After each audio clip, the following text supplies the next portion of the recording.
Hello everyone! Mga gwapo and gwapa! Kamusta na po kayo? Hope you're doing well. In this video, I'm gonna share to you the types of accommodation here in Lithuania.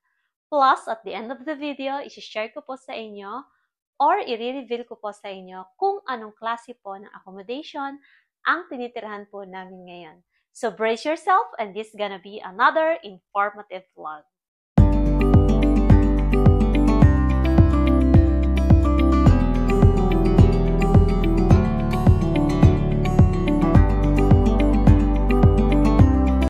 Here in Lithuania, you can find a wide range types of accommodation.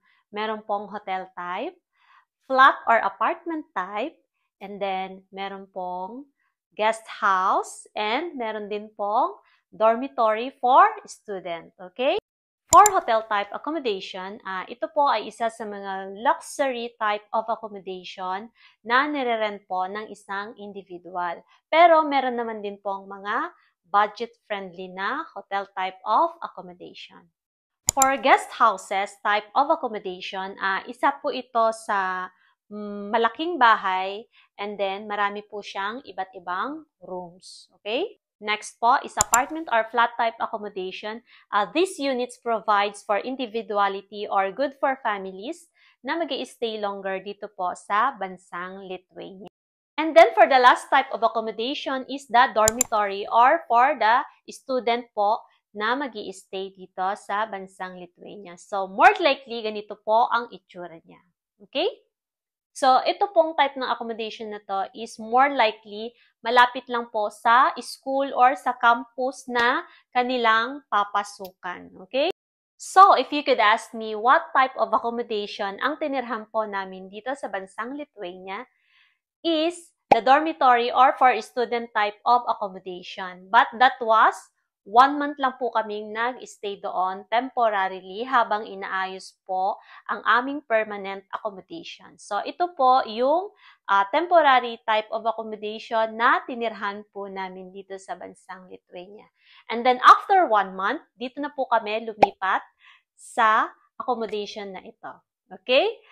This more likely po yung tinitirhan namin ngayon. So, apparently kami po is nakalipat na and more likely isa po ito sa mga big houses or guest houses na tinitirhan po namin dahil isa po siyang malaking buong bahay and then marami pong rooms na allocated para po dito sa mga OFW na kasama po namin.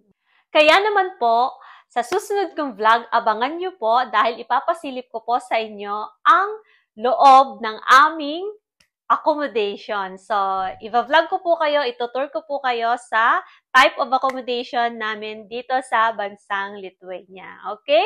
And take note lamang po guys, ang accommodation po dito guys is meron po kaming binabayaran dahil meron pong service fee like electricity, water, and then yung Wi-Fi.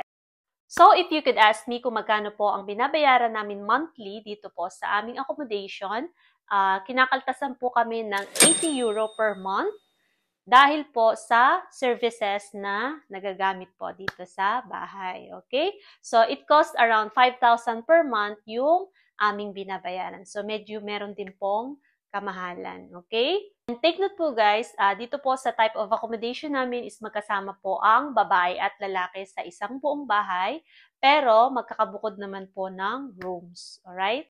And that's it for this video guys. Hope you find this video informative. Don't forget to click the subscribe button and hit that notification bell so that you'll get notified whenever I uploaded my new videos. This is Inday Guapa, always saying if you have a dream, there to make it happen. Bye! So up next, ipapasilip ko po sa inyo ang aming accommodation here in Lithuania. So see you on my next vlog. Bye! Thank you all for watching this here video. Please like and subscribe and follow. Much love from Little Yas to each of you.